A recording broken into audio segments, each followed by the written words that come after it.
Abang ni bodoh ke? Dulu kau cakap nak jaga keluarga, nak hidup bahagia. Tapi sekarang, abang asyik bergantung pada ketum. Fikir tu penyelesaian. Abang rasa tenang bila minum ketum, tapi hidup makin hancur.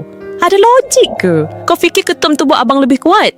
Tapi sebenarnya, dia yang buat otak abang makin lembab, badan makin lemah dan hidup makin kelam kabut. Kau nak fikirkan ketenangan, tapi kau hilang semua yang berharga. Abang bodoh ke? Setiap kali ada masalah, kau cari ketum. Rasa tenang? Itu bukan tenang. Itu penipuan ketum yang buat kau hilang arah.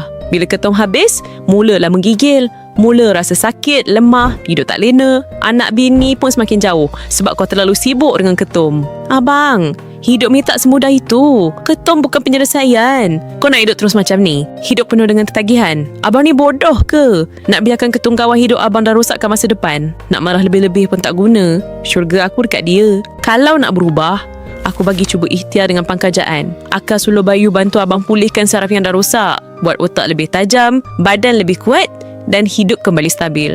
Jangan biarkan ketum terus hancurkan hidup abang. Ikhtiar sekarang sebelum semua ini hilang.